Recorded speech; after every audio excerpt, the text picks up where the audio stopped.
नमस्कार दोस्तों, सभी का स्वागत और अभिनंदन है ट्रैक टू करियर क्लासेस में। जी हाँ साथियों, आज हम लोग आर्थिकी के तहत बजट और आर्थिक समीक्षा को पढ़ेंगे। जी हाँ, ये केंद्रीय बजट है 2022-23 के लिए।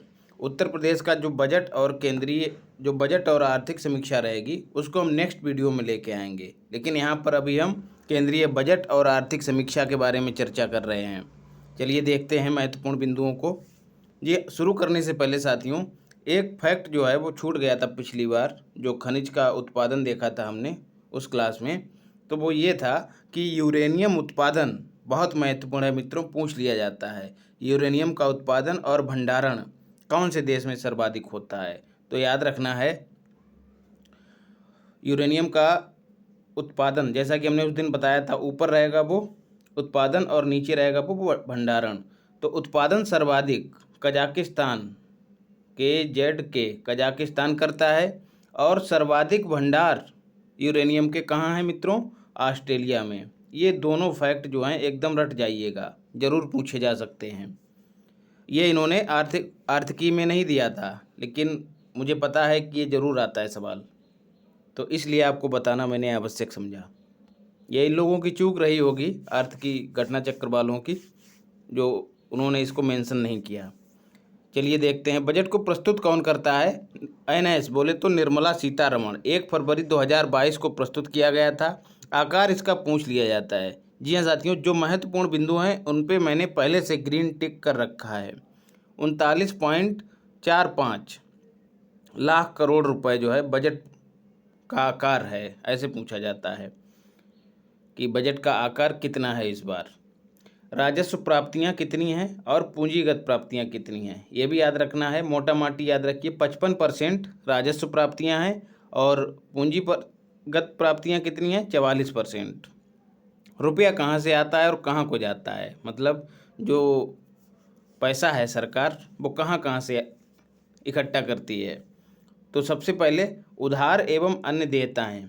जी हाँ, यहाँ से 35% आता है जो टोटल रुपया है।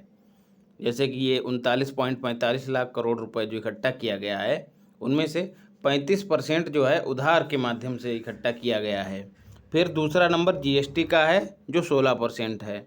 तीसरा नंबर निगम कर का है जो 15% है। बहुत महत्वपूर्ण है मित्रों, सवाल पूछा जाता है यहाँ से।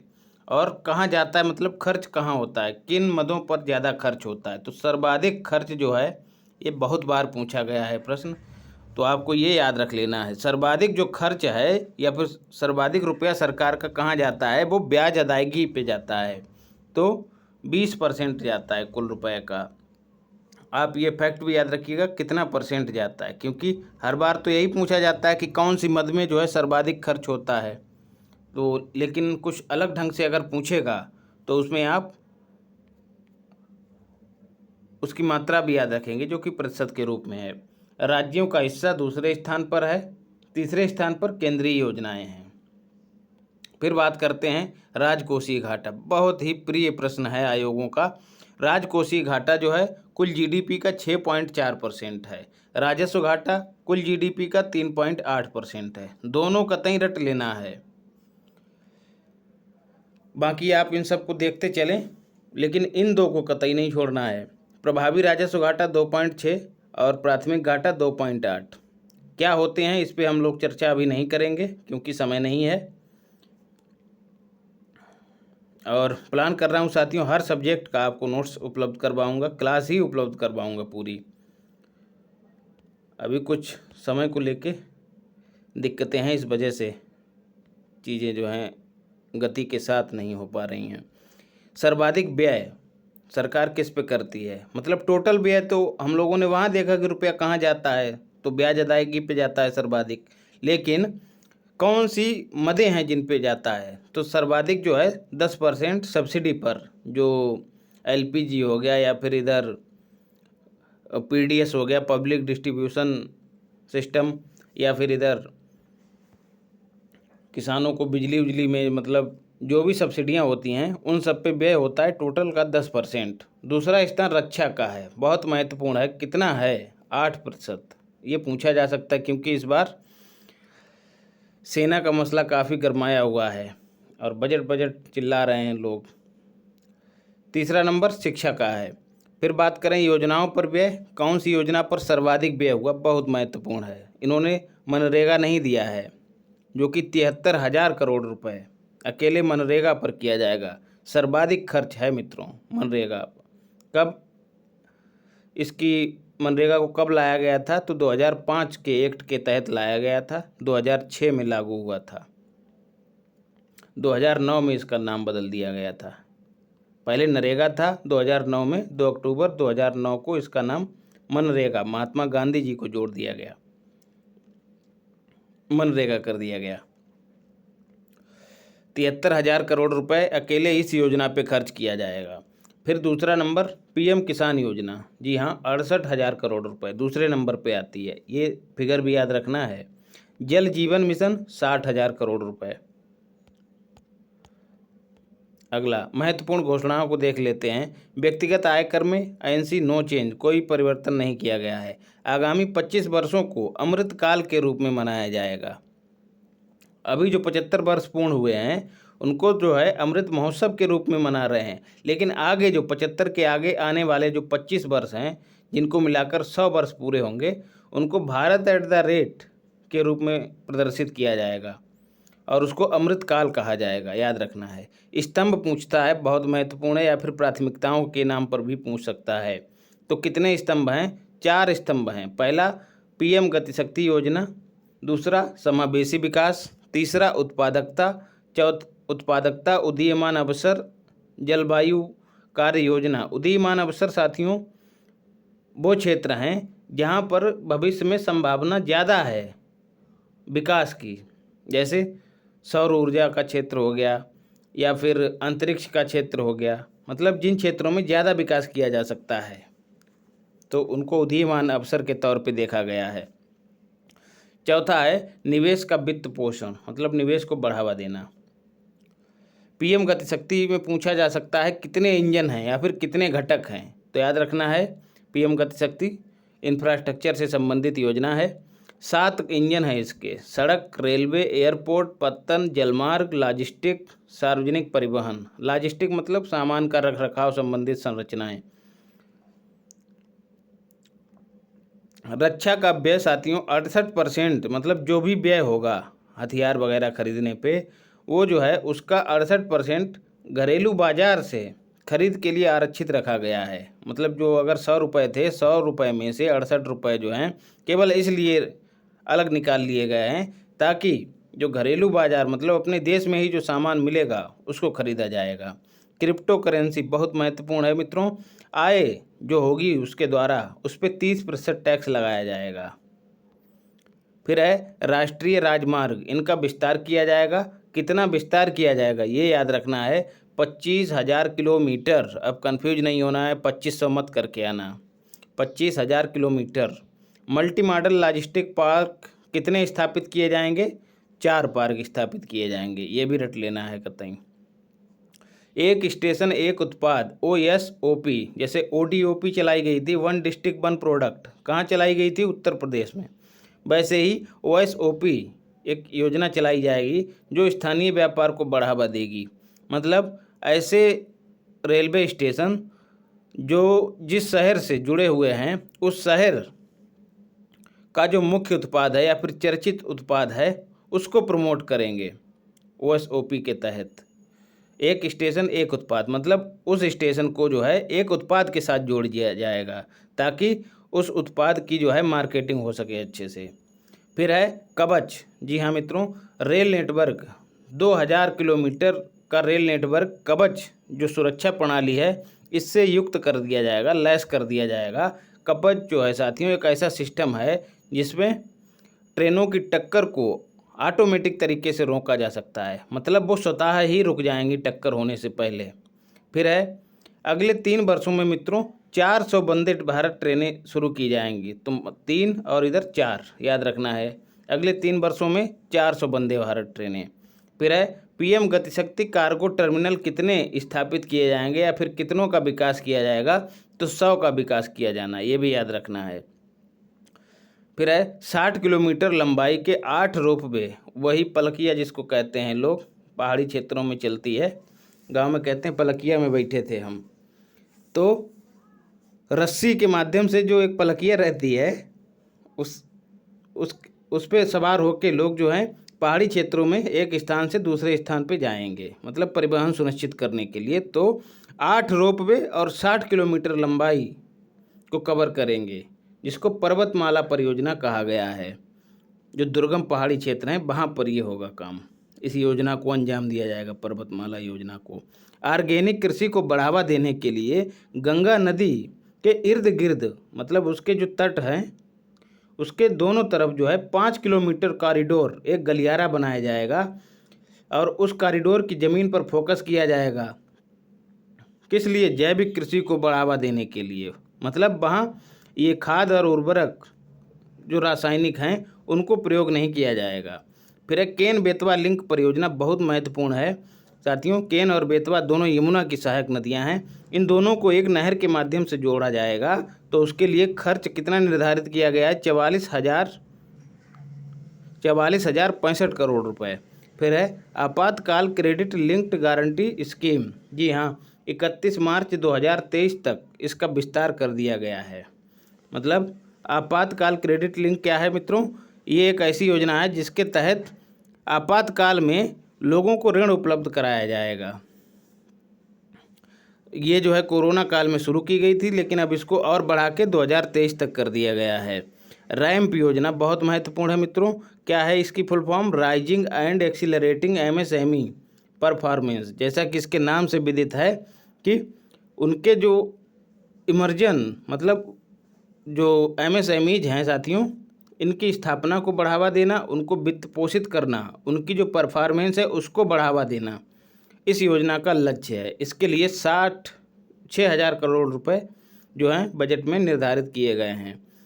डिजिटल इकोसिस्टम छोड़ सकते हैं आपको। Digital ecosystem for skilling and livelihood, जिसको देश कहते हैं, ऐसे पूछा जा सकता है। देश पोर्टल किससे संबंधित है? तो नागरिकों को ऑनलाइन स्किल प्रदान करने के लिए, मतलब किस तरह से लैपटॉप और ये सब चलाना है ये सिखाना, साथ ही उनको ऑनलाइन जो है स्किल डेवलपमेंट कराया जाएगा उनका।